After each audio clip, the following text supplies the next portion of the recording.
so much as a warning. Life hangs in the balance. Human endeavor turns to chaos. And within seconds, nothing will ever be the same. Ever. We have scoured the globe to bring you some of the most amazing images of destruction ever captured on tape. You'll see a small town buried under a massive wall of ice and snow, and witness a searing gas tank explosion just feet from firefighters. It's the most intense half hour on television, and we call it Destroyed in Seconds.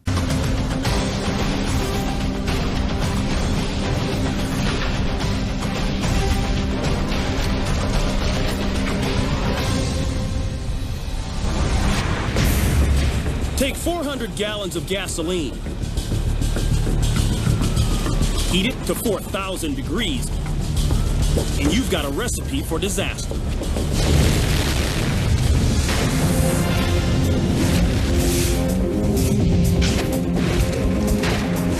Minutes earlier, firefighters arrive at a St. Augustine, Florida construction site.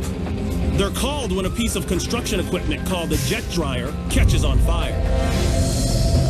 What's a jet dryer? It's a 2,000 horsepower machine used to dry out road surfaces before they're paved. The firefighters douse the flames with water. This doesn't work. In fact, it causes the jet dryer's metal casing to spark. What firefighters don't know is that the jet dryer's casing is made of the metal magnesium. A magnesium fire can't be put out with water, so the men switch to foam, hoping to smother the flames. But this doesn't work either, and the fire continues to burn at 4,000 degrees. Two firefighters move in to assess the situation.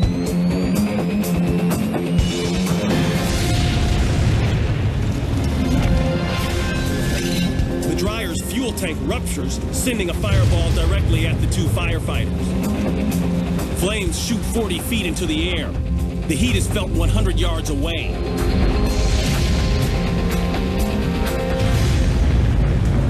The fire is started when a short-circuited wire burns through the jet dryer's fuel line. As the fuel leaks out of the tank, it's replaced by air. The heat of the flames causes the air to pressurize and expand. Finally, the tank erupts, dousing the flames with 400 gallons of gasoline. Despite the heat and the force of the explosion, the two firefighters walk away uninjured. A tactic firefighters first learn is to find cover whenever possible while fighting fires. In this case, a portable traffic sign and training may be exactly what saved the lives of these firemen. Thank you, driver's license. Buffalo Grove, Illinois. A police officer pulls over a 70-year-old man for speeding.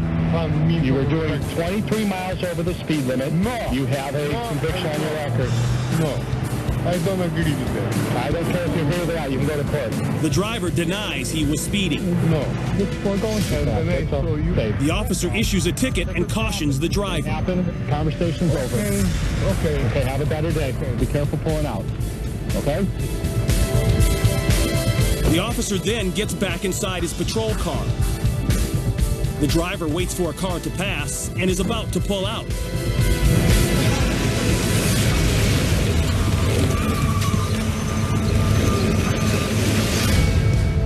The driver signals that he's about to enter traffic, but he puts his car into reverse and steps on the gas.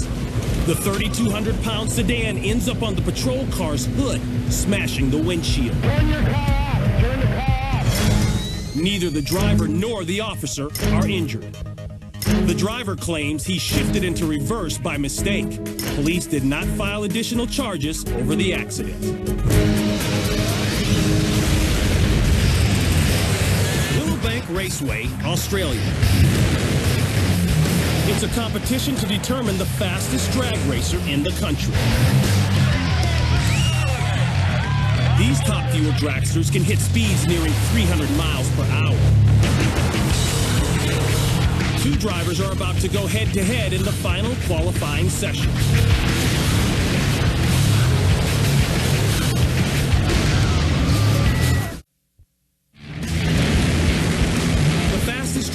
racers in Australia compete at Willowbank Raceway. Just as the final race begins, one of the $300,000 dragsters snaps in two and bursts into flames.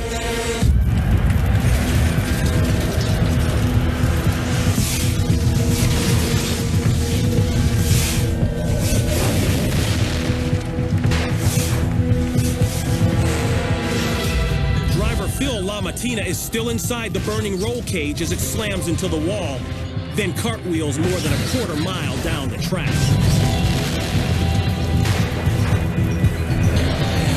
The front end seems to simply break away as the dragster hits 300 miles an hour. The reason? An aging chassis that finally cracks under the high-speed pressure.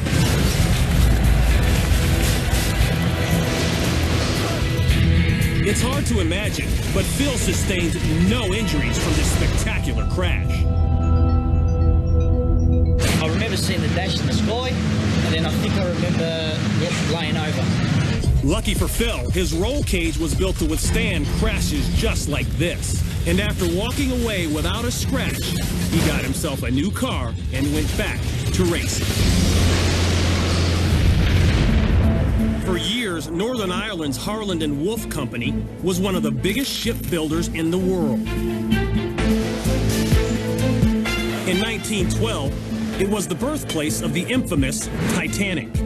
Then, in 1974, it became home to a Belfast landmark, a 350-foot gantry crane nicknamed Samson. Samson is an integral part of the Harland and Wolff shipyard. It can lift nearly 900 tons and will destroy anything that gets in its way.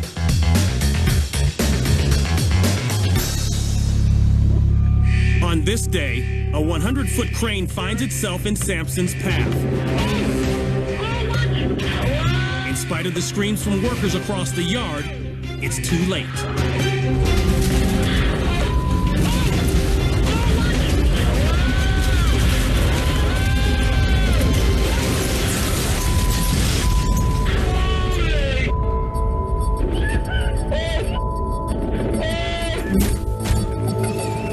As Samson begins to move across the yard, the warning horns sound. However, the operator controlling Samson is unaware that the boom of the smaller crane is sticking out directly in Samson's path. The boom is clipped by one of Samson's legs. A few seconds later, the toppled crane is a heap of twisted metal.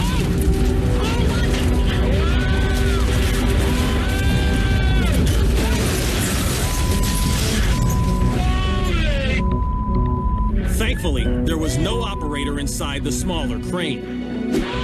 Because of the accident, the Harland and Wolff Company implements new safety procedures that will prevent mishaps like this from ever occurring again.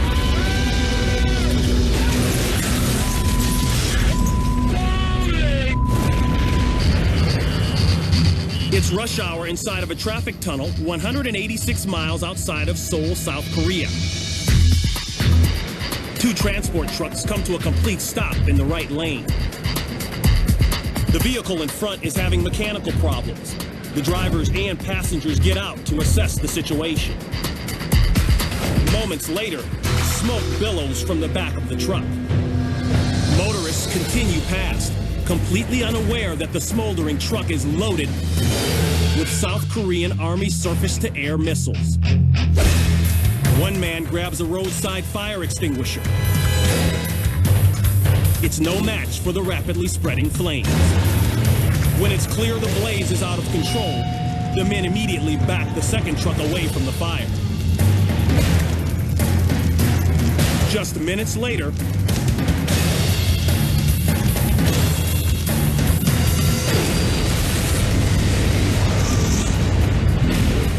black smoke pours from the tunnel.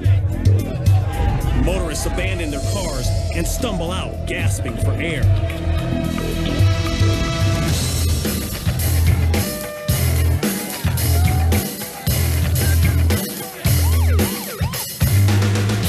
A faulty brake line causes one of the tires to catch fire.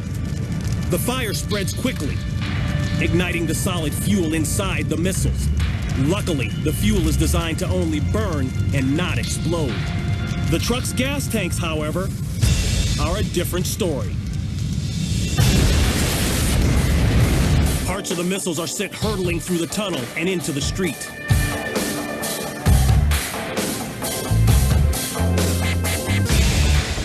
This is all that remains of the truck that held the missiles. Although the walls are charred, the tunnel suffers no structural damage. Even though no one was hurt, the Korean Army implements new safety procedures when it comes to transporting dangerous cargo.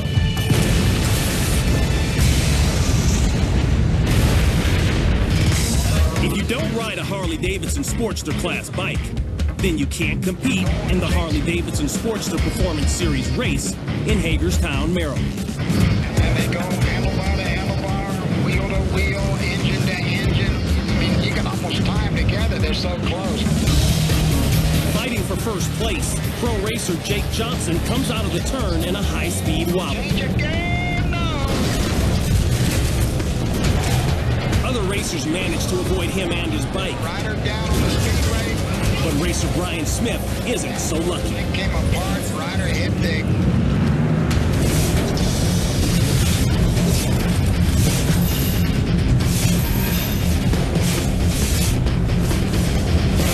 Johnson takes the turn too quickly and can't gain traction on the dirt track. Now let's go change your game now. His bike breaks in two as he's sent tumbling down the track. Seconds later, Smith clips Johnson's bike. Smith flies 25 feet through the air.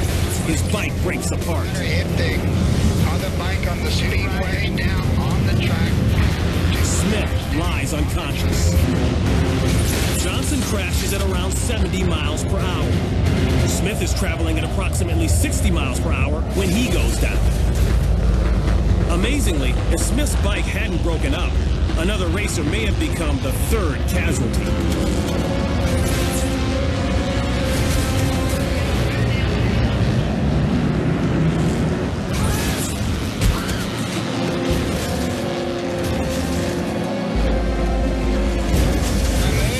Johnson is apparently all right.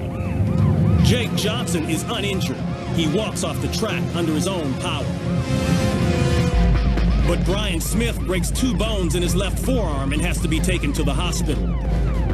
He returns to racing in 6 months and still races today.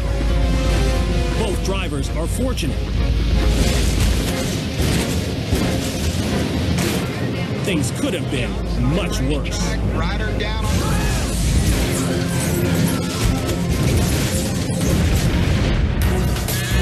July 29th, 1967, the Gulf of Tonkin near the coast of Vietnam. Planes from the aircraft carrier USS Forrestal carry out strategic bombing runs during the Vietnam conflict. On the flight deck, sailors refuel fighters, load bombs, and inspect planes in preparation for more bombing missions. Then, just before takeoff, something goes seriously wrong.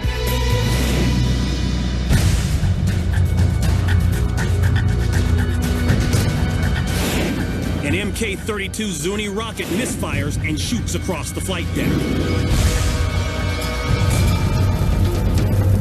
The errant missile hits one of the A-4 Skyhawks and ruptures its fuel tank.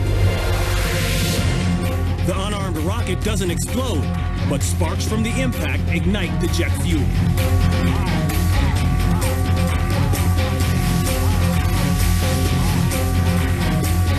The missile impact dislodges two 1,000-pound bombs. They land in a puddle of flaming jet fuel. As the ship's firefighters throw water on the flames, one of the 1,000-pound bombs detonates. Fire and debris rain down on the crewmen as they run for cover. Once the shower of flames subsides, the sailors turn back to help their injured shipmates.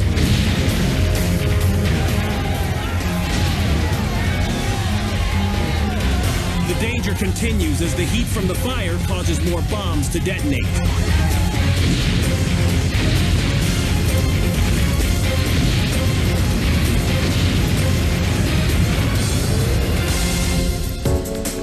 rescue choppers and destroyers arrive on the scene, and survivors are plucked from the water. With the reinforcements' help, the crew finally brings the blaze under control. After an exhaustive naval investigation, it's determined that a power surge in one of the jets caused the rocket to misfire. The tragic accident killed 134 sailors and injured 161 more. The Forrestal was saved, but this will always be remembered as one of the worst naval accidents in U.S. history. The Harrier GR-7 military jet is one unique bird. It takes off like a jet, but can hover like a helicopter. The secret lies in its vectored thrust nozzles. When pointed down, the aircraft hovers. When the nozzles are pointed back, the aircraft flies forward. Vectored thrust gives the Harrier high maneuverability. It also makes it one of the most difficult jets to fly.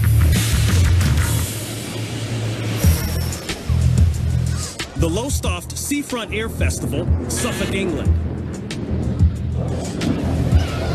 The crowd is wowed by a demonstration of a Royal Air Force Harrier GR-7. The pilot brings the jet to a hover. Then something goes wrong.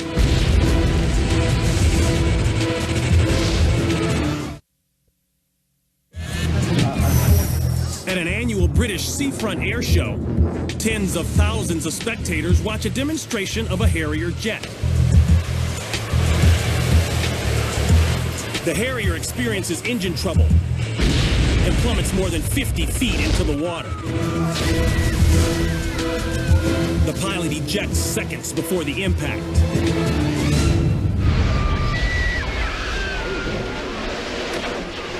The cause of the accident? Pilot error. The pilot mistakenly operates the throttle and the vectored nozzle direction lever at the same time. That causes the plane to lose all lift and plummet into the sea. The 10-ton jet sinks rapidly. The pilot is picked up by a rescue boat. He's taken by helicopter to a nearby hospital. He suffers only a broken ankle. When it hit water, the pilot's cockpit was severed from the fuselage. The loss? $23 million. The Royal Air Force has seen 22 of its Harrier jets crash. This one made it 23. Oh, dear.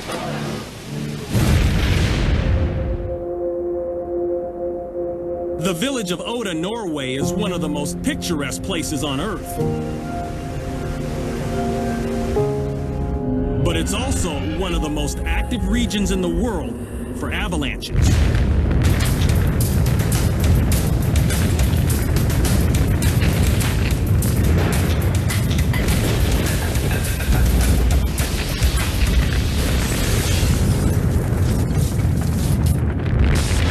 January 17th, 1993, like a massive slow-moving locomotive, a 7-story tall wall of ice, snow, and rock flattens everything in its path. From 100-foot trees that have stood for centuries to houses that have stood for decades. A man videotaping from across the lake can only watch as the churning giant takes dead aim at 2 occupied houses.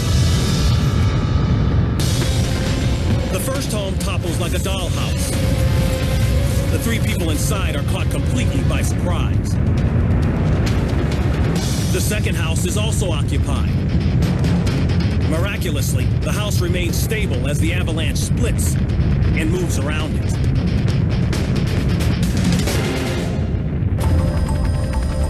When rescuers arrive, they're stunned by the destruction. But the main concern is for those trapped in their homes.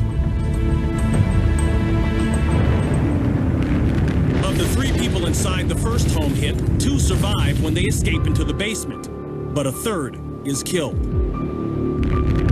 All 3 people in the second house survive when they take cover in a concrete laundry room. A blizzard, followed by a sudden warming trend, produced perfect conditions for an avalanche of this magnitude. As a result of the tragedy, new plans are put in place to evacuate residents sooner when there's the threat of an avalanche.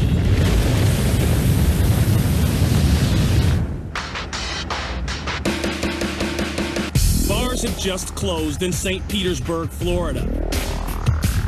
One police officer follows another with his dashboard camera rolling. Nearly every police car here is equipped with a camera because you never know what might happen.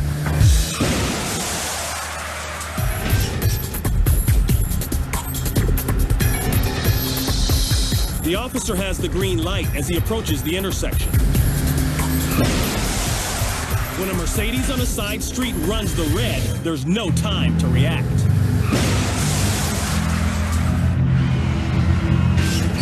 The T-bone crash sends both cars careening off the side of the road. The vehicles are a total loss. Dude, you okay? It's later determined that the Mercedes driver's alcohol level was triple the legal limit. Despite the severity of the crash, He blew the light. He must have been going about 70. I got it on video. both drivers survived with just cuts and bruises. But the driver of the Mercedes is booked for causing injury while driving under the influence and failure to stop at a red light. I'm Ron Pitts, and we'll see you next time on Destroyed in Seconds. 别走开！墨菲定律表示，会出错的事一定出错。目睹更多的灾难事件，就在毁灭瞬间。接着继续播出。